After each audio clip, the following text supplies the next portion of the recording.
Hello students, I am Sujata, your science teacher. Let's continue our chapter number 3, fiber to fabric.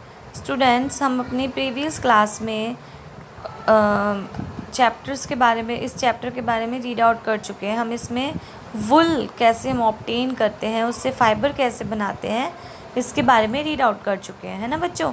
तो आज की class में हम silk के बारे में पढ़ेंगे। तो सिल्क के बारे में पढ़ने से पहले एक चीज़ मैं आपको बता दूँ बच्चों, ऑक्यूपेशनल हैज़ार्ड का मीन्स होता है कि हम जिस भी ऑक्यूपेशन में हैं, कि जिस भी काम को हम कर रहे हैं उससे हमें क्या प्रॉब्लम हो सकती है ना, हमारे को क्या शारीरिक नुकसान या कौन सी बीमारी में हो सकती है।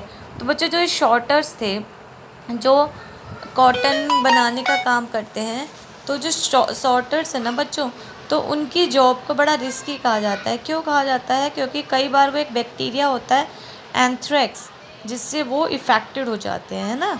चलो अब हम अपना टॉपिक सिल्क स्टार्ट करते हैं। तो बच्चों, silk fibre are also animal fibre.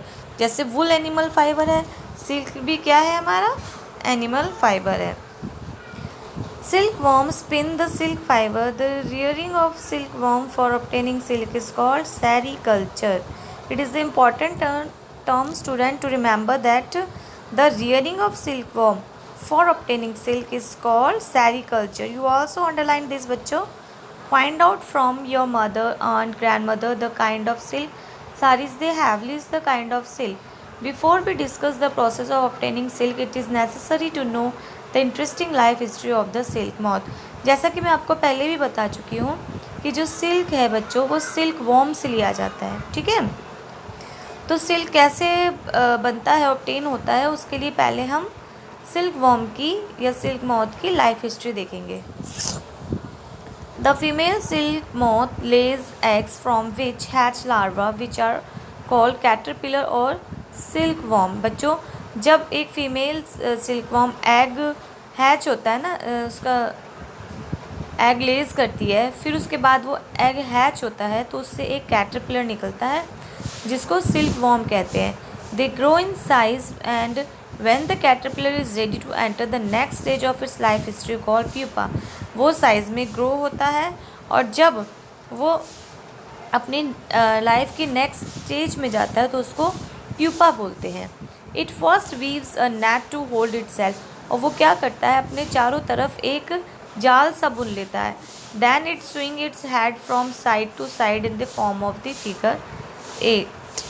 और फिर वो क्या करता है, अपने सिर के चारों तरफ उसको बुन के उसमें अपना सिर डालना स्टार्ट कर देता है।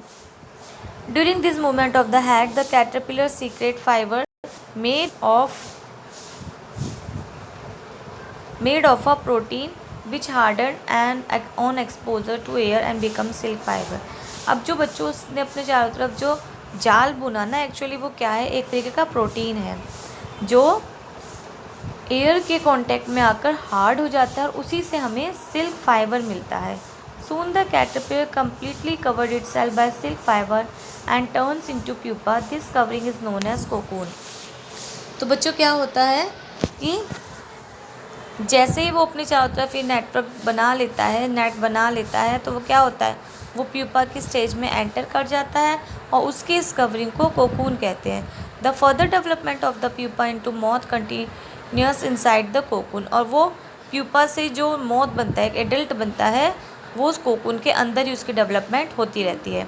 Silk fibre are use for weaving silk cloth. Can you imagine that the soft silk yarn is as strong as a comparable thread of steel strong sorry. बच्चों, पता है आपको, इतना सॉफ्ट सिल्क होता है, आप सबने आपके घर में देखा होगा आपकी मदर सिस्टर को सिल्क की साड़ी, सिल्क के सूट वियर करते हुए। वो इतना सॉफ्ट थ्रेड है ना, वो स्टील के थ्रेड जितना स्ट्रॉन्ग भी है। The silk yarn thread is obtain from the cocoon of silk moth. There is a variety of silk moth which look very different from one another and the silk yarn they yield is different in texture.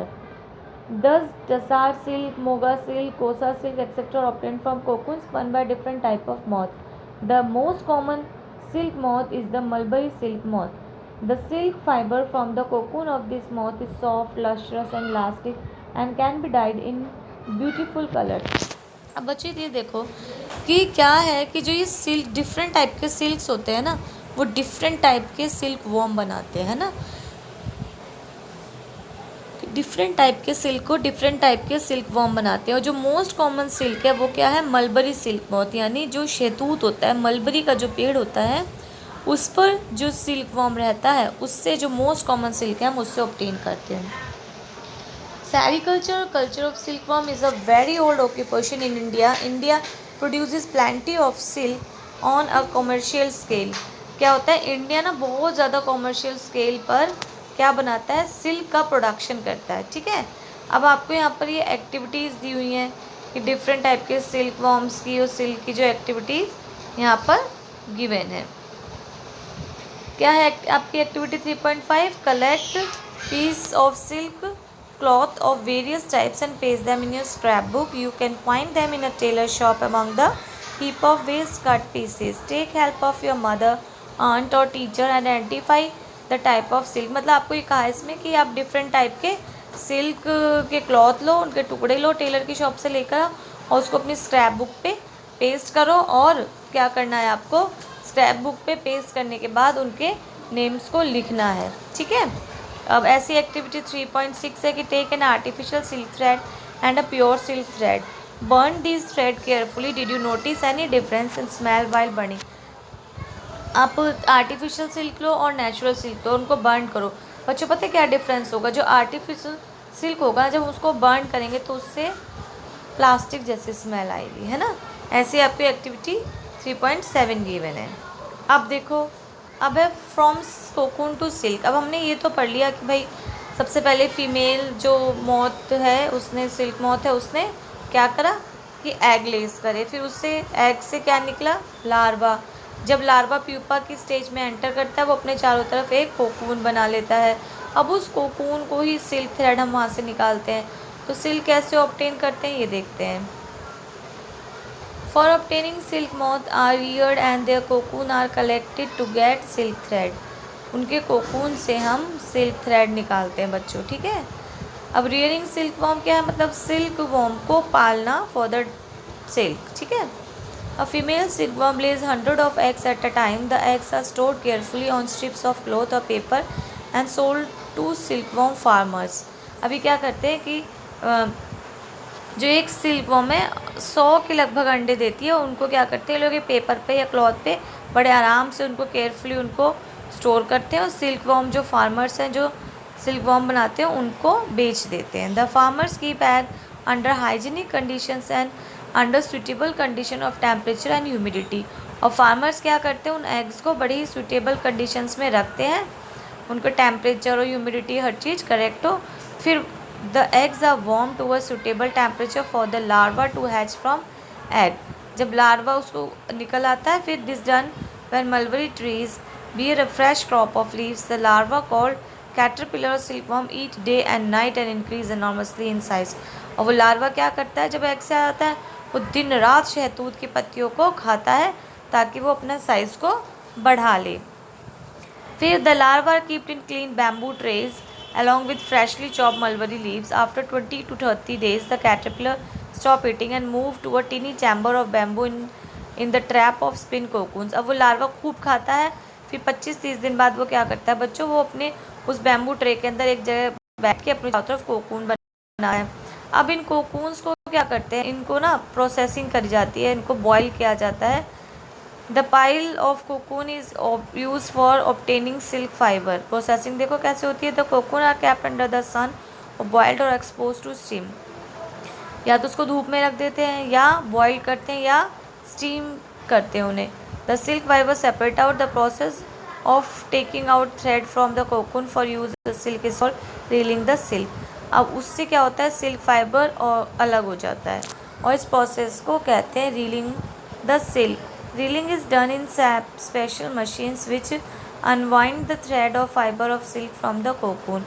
ये अलग अलग machines में होता है जिससे silk को अलग कर लिया जाता है कोकून से, सिल्क फाइबर को, और फिर इसको स्पन करते हैं सिल्क थ्रेड में, उससे फिर सिल्क की साड़ी और डिफरेंट क्लॉथ मटेरियल्स बनाते हैं। अब बच्चे चैप्टर हमारा कंप्लीट हो चुका है। इसमें एक देखो ये है डिस्कवरी ऑफ सिल्क। सबसे पहले सिल्क की डिस्कवरी बच्चों चाइना में हुई थी, जो उनका एम्परर था सी लुंगची ने करी थी, और वहाँ पर फिर उसको ना काफ़ी टाइम तक इसकी डिस्कवरी को उन्होंने छुपा के रखा हुआ था, किसी को बताया नहीं था। ठीक है, तो अगर आपका क्वेश्चन क्या है कि सबसे पहले सिल्क की डिस्कवरी कहाँ हुई थी? चाइना में। Okay students, now our chapter is complete. I hope you all understand the chapter very well. Thank you.